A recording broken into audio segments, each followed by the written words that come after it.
Welcome back to another segment of Behind the Scenes of the Waltons.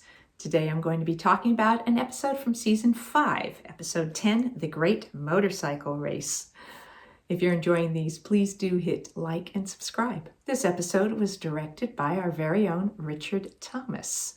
So always fun when Ralph or Richard directed episodes. In this case, it's about a motorcycle race. And early in the episode, there is reference made to Jim Bob riding Ike Godsey's motorcycle. And it references back, Mama talks about how can he get on a motorcycle after what happened to you? Speaking to John Boy, of course.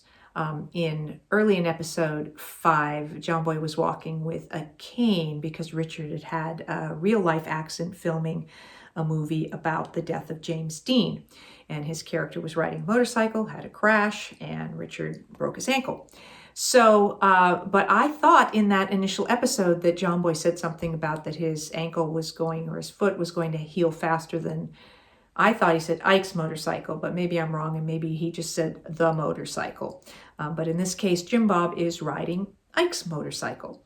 So I was trying to remember exactly how much actual motorcycle riding David Harper did in this, and he clearly had to be able to ride this motorcycle. And of course, over the seasons, Jim Bob built a motorcycle, he built a car, or he would have loved to have built an airplane, and perhaps if the series had lasted longer, he would have built an airplane. But he was our mechanical genius around the house. So in this case, David did actually do a lot of the motorcycle riding, but not when we get to the actual race at the end. There he did have a stunt double. In some of these early scenes where David is riding the motorcycle, Jim Bob's like circling it around the front yard, and I found myself wondering how this was filmed because it's kind of close on David, and yet it would be hard. I was trying to envision how the camera was doing this because it was kind of keeping the same proximity to him, and yet they were circling around, and I could tell that it was the actual background, so it wasn't like a fake process shot, but it seems to me that the motorcycle was potentially rigged to a vehicle that was maybe towing it so that they could keep that distance in a shot. It would be much harder for David possibly to stay the exact same distance from the camera the whole time if the two were separate. And of course, the camera has to be able to be moving in the same sort of circle that the motorcycle is. So I think it was perhaps rigged, and the camera was potentially in the back of some sort of a truck, and they may have very well been towing David. But yeah, interesting that I look back at these and go, how did we shoot that? Maybe if I get a chance to talk with David, I'll ask him about that and see if he remembers. The main subplot in this episode is that Ike and Corabeth are planning to adopt a baby. So for many scenes early in the episode, they are awaiting a phone call from the agency that they have a baby available for them. So there's a lot of anticipation of this big moment coming up. So it's kind of fun to see their excitement, and Corabeth keeps showing off the nursery that she has created, which is just covered with wallpaper and fluffy stuffed animals, and there's like a little tiny crib, and then, you know, like a cradle that'll swing, and then there's a crib, and then there's a bed. So this room is already set up for 3 stages of this child's life. I don't know about you, but when my son was a baby, I had his crib, and then when he got older, he had a bed. I didn't put them all in the room at the same time, but Ike and Corabeth are very excited and a little perhaps over the top about how they are preparing for this child. Something caught my attention early in the episode because I noticed that Jon Walmsley in scenes kept standing with his hand kind of behind his back, or he kind of seemed to be doing everything with his left hand, and I went, you know what? I know there was a point when Jon Walmsley had like a broken hand or something like that, broken wrist, and he was wearing a cast. And the unusual body language caught my attention. And so I started watching as the episode went on, thinking, I bet this might have been during one of those episodes when Jon was hiding a cast. So there's a few different points that I noticed. So early on, he keeps kind of keeping his hand behind his back, or his hands in his pockets.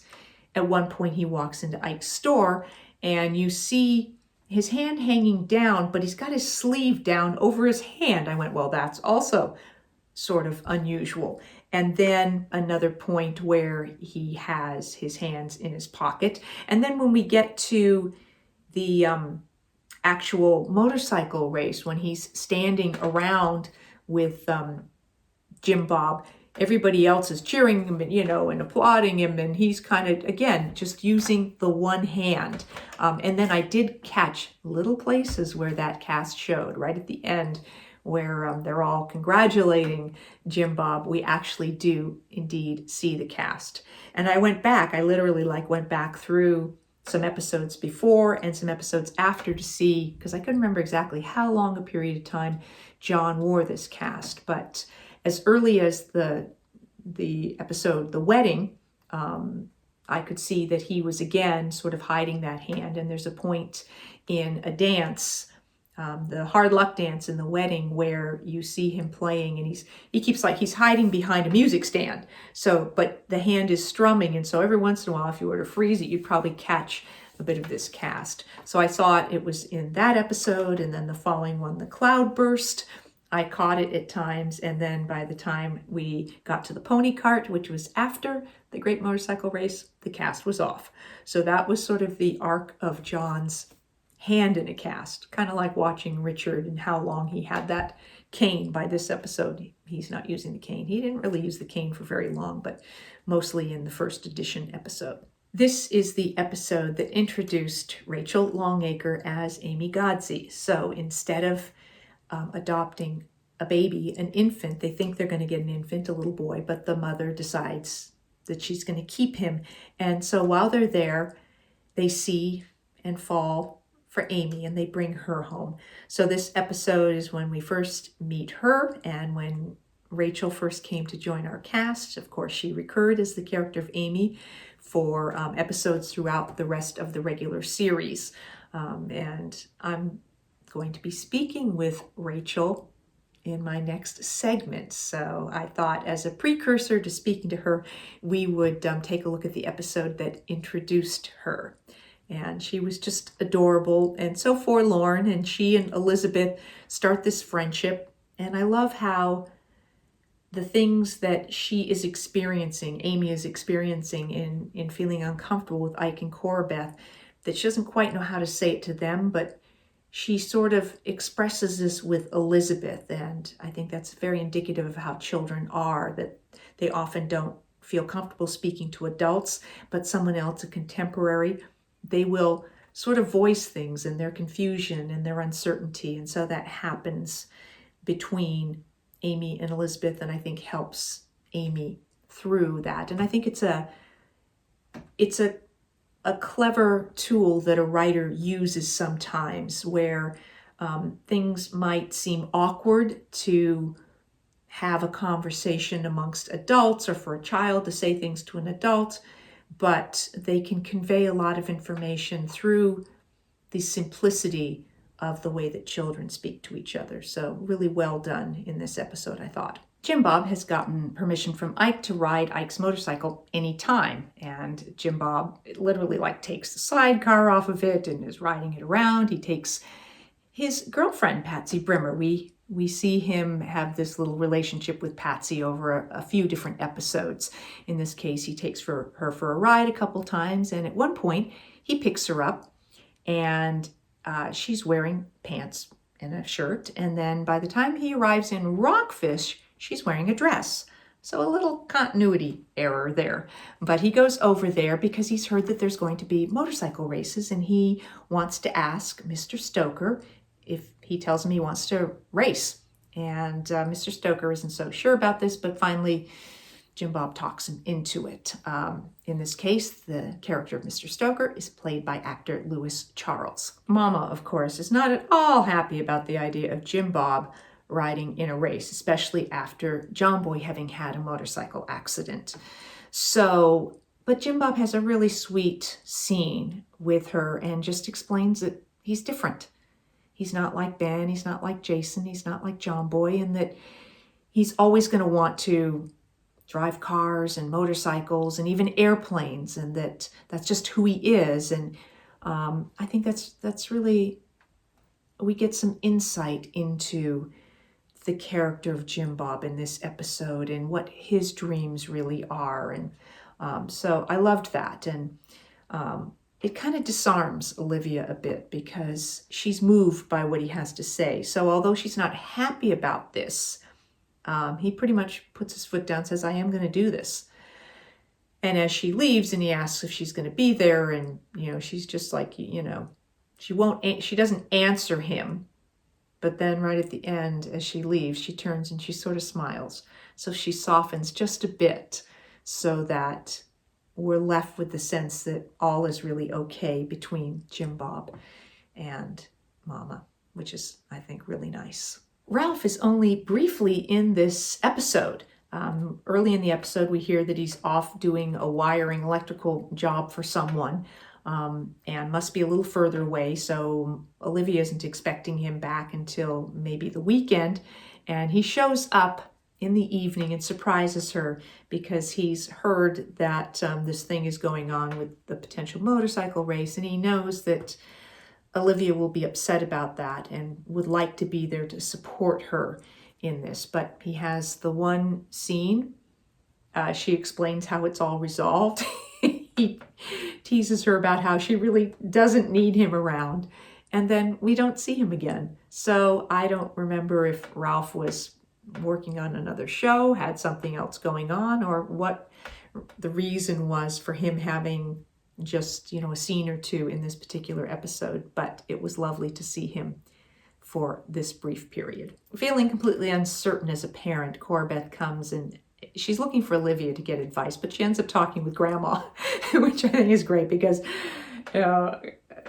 Grandma is so matter of fact. It's like, well, she's a child, of course she, like you can't talk to her like an adult, and you have to, Grandma's just so pragmatic, which is exactly what Corabeth needs. And, with all of that. And then Amy does go back home after talking with Elizabeth, and she's packing up because she doesn't think that Ike and Corabeth want her. And there's a wonderful scene between Ronnie Claire and Rachel, and she kind of says to Corabeth that she's kind of prissy and that he seems kind of nervous, and Corabeth finally shows her softer, more vulnerable side, and it's a lovely bonding and just the beginning of finding this relationship between the mother and the daughter. And she actually calls Corabeth Mama for the first time. So we know, although it won't be all smooth sailing because it is Corabeth, that Amy is loved and knows she's loved, and that they will go forward together. When we get to the actual motorcycle race, this was filmed, the beginning and the end of it, on Western Street. This was the exact same spot where we started and ended the horse race in the wager. And this building that we stand on the balcony of was the building that they would use for the bus depot when we saw, people get on and off the bus. I think it may have also been the building that was used for the train station in the carnival and other times. So this little area of Western Street was used quite a bit in the Waltons. Once we get into the actual motorcycle race, it's all kind of around the back lot. They just picked some spots, set up these hay bales, and did all of that action. It would have been pretty much all stunt riders. When we see close-ups of David, of course, it's David, but mostly we see longer shots, and because they have helmets on, it would have been a stunt double riding for David in all of those sequences, just, because there was potentially more danger there. Ultimately, although Jim Bob does not win the race, he does come in third or fourth and wins a box of chocolates, which he gives to his girlfriend, Patsy. And we see a little kiss here. We didn't get to see that very often with Jim Bob, but just this little budding romance there. That's what I have for you for this segment of Behind the Scenes of the Waltons about the Great Motorcycle Race, the episode that introduced Amy Godsey. So I will be back with more behind the scenes of the Waltons, more Ask Judy, and next time I'll be back with Rachel Longaker, who played Amy Godsey. Thanks for watching.